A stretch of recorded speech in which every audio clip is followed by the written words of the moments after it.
Assalamualaikum warahmatullahi wabarakatuh, Bapak Ibu, rekan-rekan semuanya. Kembali lagi bersama saya Ana Andriani di pembahasan ini ya soal STJ dan PJK PPG berbasis PMM bagian ketiga. Sebelumnya mohon maaf baru sempat untuk melanjutkan video ini. Silahkan bagi Bapak Ibu yang suka dengan video ini, merasa video ini bermanfaat, di like, di subscribe biar saya semakin semangat dan juga di komen gitu ya. Langsung aja nih. Nah, pada kesempatan kali ini saya mau membahas teori dan juga contohnya ya. Ini keluar karena ini adalah materi yang esensi, yaitu tentang konsep asesmen formatif dan sumatif gitu ya. Jadi ini banyak sekali yang sebenarnya udah menurut saya udah jelas, cuman banyak yang tanya-tanya terus, bahkan peserta bimbel saya juga bertanya juga berulang kali gitu. Jadi maka ini saya share, semoga ini bermanfaat. Dan nanti ketika ada yang kurang sesuai, nggih, monggo silahkan. Ini adalah kalau teori, ini teori saya ambil dari pemerintah ya, jadi dari panduan Kementerian Pendidikan dan Kebudayaan, Sekolah Penggerak, seperti itu. Jadi ini teori juga bukan saya yang bikin, tetapi untuk nanti analisisnya, manakala kita berbeda pendapat, ya monggo. Karena saya juga tidak bisa membuktikan seperti matematika yang bisa saya hitung dan saya tunjukkan kepada Bapak Ibu semuanya. Cuman bagaimana ya? Hati memang nggak bisa dipaksa gitu ya. Ya, oke kita belajar bersama kok. Nah, pertama teorinya dulu lah ya, konsep asesmen formatif dan sumatif. Nah, jadi asesmen itu ada dua, formatif dan sumatif. Ini juga di kurikulum 2013 ya. Asesmen formatif. Ya dulu mungkin ada sebelum kurikulum 2013, cuman istilahnya bukan sumatif dan formatif gitu. Di sini asesmen formatif itu adalah yang pertama metode of evaluasi yang dilakukan untuk evaluasi proses ya. Di sini ya yang di garis besari adalah evaluasi proses pemahaman murid, kebutuhan pembelajaran dan kemajuan akademik selama pembelajaran. Jadi evaluasi proses Bapak Ibu ya. Nah, asesmen formatif itu memantau pembelajaran murid dan memberikan umpan balik yang berkala dan berkelanjutan. Jadi evaluasi proses, ada umpan baliknya, ada feedbacknya gitu ya. Kemudian bagi murid, asesmen formatif ini berfungsi membantu murid untuk mengidentifikasi kekuatan dan aspek yang perlu dikembangkan. Nah, untuk bagi guru sendiri dan juga sekolah, asesmen formatif itu bertujuan berfungsi untuk memberikan informasi mengenai tantangan apa saja yang dihadapi murid dalam proses pembelajaran proyek sehingga dukungan yang memadai dapat diberikan. Asesmen formatif dapat diberikan oleh guru, teman, ataupun diri sendiri. Jadi, kalau saya ringkas, asesmen formatif itu untuk perbaikan, Bapak Ibu. Jadi, nggak akan dimasukkan ke rapor gitu. Karena apa? Guru pengen tahu murid saya ini sudah sejauh mana memahami pelajaran saya. Makanya itu ada evaluasi proses, umpan balik untuk perbaikan pembelajaran. Gitu ya, itu formatif. Sedangkan kalau asesmen sumatif apa? Nah, asesmen sumatif ini adalah metode evaluasi yang dilakukan di akhir pembelajaran. Nah, kata kuncinya di sini ya, di akhir pembelajaran. Asesmen sumatif seringkali memiliki taruhan tinggi. Kenapa? Karena berpengaruh terhadap nilai akhir murid, sehingga sering diprioritaskan murid daripada asesmen formatif. Jadi memang dia ini kalau sumatif itu dimasukkan ke rapor kayak gitu ya Bapak Ibu, sehingga murid-murid biasanya lebih memprioritaskannya gitu. Nah, umpan balik dari asesmen akhir hasil akhir ini atau sumatif, nah itu dapat digunakan untuk mengukur perkembangan murid untuk memandu guru dan sekolah merancang aktivitas mereka untuk proyek berikutnya. Jadi bedanya formatif dan sumatif apa? Kalau formatif itu untuk perbaikan gitu, istilahnya nggak dimasukkan ke rapot hanya untuk tahu ini murid sudah paham apa belum. Sedangkan asesmen sumatif itu biasanya di akhir pembelajaran dilakukan untuk mengambil nilai, gitu ya Bapak Ibu ya. Kira-kira seperti itu kalau diringkas. Nah, selanjutnya ini ada contoh nih, nanti ada 3 contoh. Contoh yang pertama nih, Bu Kevi ingin mengajarkan murid agar murid mempunyai kemampuan menyelesaikan masalah FPB menggunakan faktorisasi prima. Untuk mencapai tujuan tersebut, Bu Kevi merancang aktivitas pembelajaran yang meliputi aktivitas memahami tentang definisi faktor, faktor prima, dan faktor persekutuan, serta melakukan asesmen formatif. Nah, bagaimana bentuk asesmen formatif yang dapat dilakukan oleh Bu Evi agar tujuan pembelajaran tersebut tercapai? Pilihlah jawaban yang benar dengan memberi tanda centang. Harusnya ada tanda centangnya ya, tapi saya nggak buat tanda centangnya. Gitu. Oke. Yang pertama, di akhir pembelajaran, Bu Kevi memberikan ulangan harian berupa pemecahan masalah yang penyelesaiannya menggunakan FPB. Betul apa salah ini? Kita mencari yang bentuk asesmen formatif. Nah, berarti apa? Salah ya, karena dia di sini memberikan ulangan harian di akhir pembelajaran, maka dia masuknya sumatif gitu ya. Enggak boleh ini. Kemudian Bu Kevi nomor 2 ya. Bu Kevi membuat LKPD berisi latihan soal pemecahan masalah yang penyelesaiannya membuat FPB. Nah, di sini menurut saya, menurut analisis saya ini benar gitu. Kenapa? Karena LKPD-nya itu untuk memperbaiki, untuk tahu ini anak sudah sampai mana pemahamannya gitu ya. Jadi bukan merupakan tes akhir yang diambil nilainya gitu. Yang ketiga, setelah siswa melakukan aktivitas pembelajaran memahami faktorisasi prima, Bu Kevi memeriksa pemahaman siswa nah, tentang cara menentukan faktorisasi prima dari dua bilangan. Nah, ini termasuk formatif. Kenapa? Karena tadi memberikan salah satu ciri formatif ya, memberikan umpan balik, memeriksa pemahaman kayak gitu ya. Kemudian untuk yang nomor 4, setelah siswa melakukan aktivitas pembelajaran memahami faktor persekutuan, Bu Kevi melalui tanya jawab memeriksa pemahaman siswa tentang cara menentukan faktor persekutuan dari dua bilangan. Nah, ini juga benar gitu ya, termasuk formatif ya. Memeriksa, jadi tanya jawab untuk ngecek paham apa belum, itu namanya formatif. Untuk yang nomor 5, di akhir pembelajaran, Bu Kevi memberikan kuis berupa pemecahan masalah yang penyelesaiannya menggunakan FPB dengan cara faktorisasi prima. Nah, ini termasuk sumatif ya. Nah, di akhir pembelajaran, bla bla bla bla, memberikan kuis. Nah, ini kan berarti bukan tidak ada feedbacknya. Jadi dia termasuk sumatif. Nah, jadi yang benar yang mana? Yang 2, 3, dan 4 gitu. Bapak Ibu yang enggak cocok Bu Ana, silahkan tulis di kolom komentar nanti diskusi dengan peserta lain gitu ya.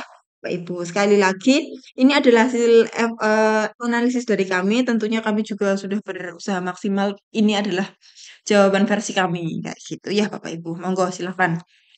Nah, ini soal yang nomor 2. Sebelum mulai soal nomor 2, Bapak Ibu mohon nih follow IG saya ya. Iklan dulu. Saya bikin IG baru, tolong di-follow biar makin rame nanti banyak hal yang saya bagi di IG juga gitu Bapak Ibu. Yang kadang saya lebih mudah untuk upload di IG daripada di YouTube gitu ya Bapak Ibu. Oke, lanjut nih. Bu Muji ingin membelajarkan siswa agar dapat menyelesaikan persamaan dan pertidaksamaan linier satu variabel. Untuk mencapai tujuan tersebut, Bu Muji merancang aktivitas pembelajaran berupa aktivitas menyelesaikan persamaan linier satu variabel dan menyelesaikan pertidaksamaan linier satu variabel, serta melakukan asesmen formatif. Nah, asesmen formatif yang paling tepat dilakukan oleh Bu Muji. Apa tuh? Yuk, kayak tadi ya. Coba. Yang nomor 1. Bu Muji membuat LKPD berupa latihan soal pemecahan masalah yang berkaitan dengan persamaan linier satu variabel dan dikerjakan di akhir pelajaran. Oke. Menurut saya ini termasuk sumatif ya. Nah, karena di sini kata kuncinya di akhir pelajaran. Nah, di akhir jadi kayak tes apa ujian akhir kayak gitu. Itu termasuk sumatif. Tadi nanti bisa kita kembali coba kembali ke sini ya. Nah ini loh asesmen sumatif. Nah, biasanya nih di akhir pembelajaran begitu, Bapak Ibu ya. Berarti ini enggak ya, karena kita nyarinya kan yang formatif ya. Maka yang nomor 1 bukan termasuk formatif karena dia lebih bersifat evaluatif atau sumatif gitu. Nomor 2, Bu Muji membuat LKPD berupa latihan soal pemecahan masalah yang berkaitan dengan pertidaksamaan linear satu variabel dan dikerjakan di akhir pelajaran. Oh, sama nih. Nah, di akhir pelajaran berarti dia sumatif gitu. Coret. Nih, maaf saya pakai mouse soalnya ini. Eh, sebenarnya ada pentaplet, cuma tadi males nyari pentapletnya. Aduh. Nomor 3, Bu Muji membuat LKPD berisi latihan soal pemecahan masalah yang berkaitan dengan persamaan serta pertidaksamaan linear satu variabel. Setelah siswa melakukan aktivitas pembelajaran persamaan linear satu variabel yang ada di LKPD, Bu Muji mengecek pemahaman siswa sebelum melakukan aktivitas lanjutan. Nah, ini berarti adalah apa nih? Wah, kata kuncinya adalah dia mengecek pemahaman siswa ya, mengecek pemahaman siswa. Nah, memberikan umpan balik, ngecek pemahaman, itu berarti dia eh, formatif ya. Apa ya Bu ini loh, ini tadi ya. Begitu. Yep. Nah, pemahaman evaluasi proses pemahaman murid, umpan balik yang berkala. Nah, itu tadi ya. Nah, berarti termasuk Bu Muji ini yang nomor 3 termasuk formatif yang ditanyakan gitu ya. Sedangkan untuk nomor 4, Bu Muji membuat LKPD berisi kuis yang berkaitan dengan persamaan dan ketidaksamaan linear satu variabel yang dikerjakan di akhir pelajaran. Oke, berarti di akhir pelajaran dia masuknya sumatif gitu.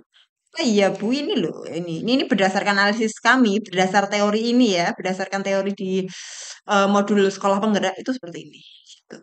Ya, oke. Jadi ini yang betul yang nomor berapa? Nomor 3 saja ya. Yang betul adalah hanya di nomor 3 gitu. Ini menurut kami seperti itu, Bapak Ibu ya.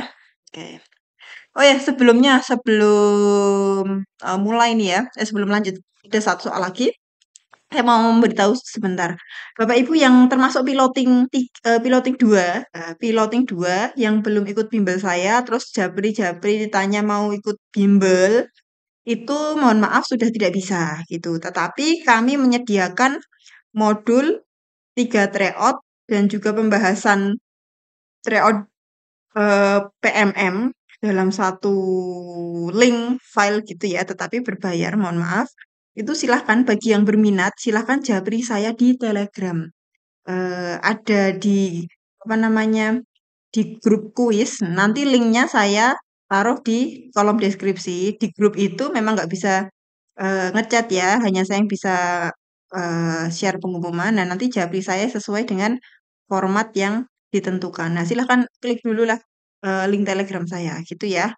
Saya hanya bisa menerima lewat Telegram itu, gitu. Dan harus sesuai dengan format. Nah, untuk Bapak Ibu yang piloting 3 bagaimana? Sabar, kami belum membuka untuk yang piloting 3. Nanti tengah Oktober baru yang piloting 3 akan kami beri pengumuman kalau kami membuka mungkin pendampingan belajar bersama. Begitu ya Bapak Ibu. Oke, lanjut dulu. Nah, pada saat pembelajaran materi luas lingkaran, Bu Emi meminta peserta didik untuk bekerja secara berkelompok menggunakan media berupa kertas manila, gunting, dan lem.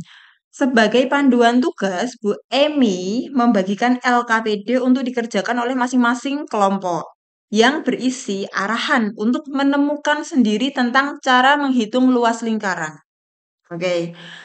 Pada saat peserta mengerjakan tugas, Bu Emi berkeliling, memantau, mengarahkan, memberi bimbingan, serta memberikan penilaian pada peserta didiknya. Nah, apa nih? Oke, pernyataan berikut yang benar tentang apa yang dilakukan oleh Bu Emi, kecuali, oke. Jadi di sini kan konteksnya adalah anak-anak diberi LKPD, kemudian Bu Emi keliling. Nah, saat anak-anak mengerjakan LKPD itu mengarahkan, memberi bimbingan, memberikan penilaian. Nah, itu apa nih? Nah, kalau kita lihat dari, perbedaan antara formatif dan sumatif tadi gitu, kalau, menurut kami ini mengarah ke formatif ya, karena dilakukan dalam pembelajaran, kemudian, eee, jadi evaluasi proses gitu. Dia kan Bu Emi melakukan satu evaluasi proses dengan memberikan umpan balik ya, dengan memantau, mengarahkan, nah kemudian, memberikan penilaian yang penilaiannya itu terjadi pada saat proses pembelajaran itu untuk perbaikan ya tentu saja, itu walaupun di sini tidak disebutkan untuk perbaikan, tetapi kan mengarahnya ke situ gitu ya. Berkeliling, memantau, mengarahkan, memberi bimbingan, itu sudah merupakan tunjuk penting bagi saya gitu, menurut kami gitu. Nah, berarti ini adalah formatif. Nah, kita udah harus setuju dulu, oh ini formatif. Nah, tinggal di pilihan ganda kita lihat. Nah, mana yang merupakan istilahnya mendekati atau padanan kata formatif gitu ya. Nah, Bu Emi melakukan assessment sebagai proses pembelajaran. Betul nggak ini? Bu Emi melakukan asesmen penilaian untuk proses pembelajaran atau assessment as learning. Betul gitu ya, karena ini tadi kan memberikan bimbingan, mengarahkan, memantau dalam proses gitu. Yang B, Bu Emi melakukan asesmen untuk proses pembelajaran. Betul juga ya, lihat ini tadi kegiatannya apa. Yang nomor 3, Bu Emi melakukan asesmen pada akhir pembelajaran. Oh, tidak ya, berarti kecuali yang ini, karena Bu Emi tidak melakukan itu. Nah, yang D, Bu Emi melakukan performance assessment pada saat pembelajaran itu. Penampilan, iya, dia memberikan apa penilaian ya. Terus yang E, Bu Emi melakukan asesmen formatif. Betul. Berarti menurut kami jawabannya adalah yang C gitu. Itu Bapak Ibu dari kami semoga bisa bermanfaat gitu. Kalau ada yang kurang-kurang atau yang namanya pedagogi ya, kemungkinan kalau kami mm, beda pendapat dengan Bapak Ibu, ya pasti ada gitu. Jadi monggo silakan apa yang kami sampaikan diambil yang baik, diambil yang benar. Kalau Bapak Ibu merasa ini ada yang salah, silakan tulis di kolom komentar atau silakan eh, ambil yang menurut Bapak Ibu benar dan baik gitu aja ya. Semoga bermanfaat, tulis komen, semoga saya bisa bikin video nextnya lagi. Kita tutup dengan baca, dengan baca, mohon maaf, saya jadi ingat pas saya ngajar. Ya sudah, Assalamualaikum warahmatullahi wabarakatuh.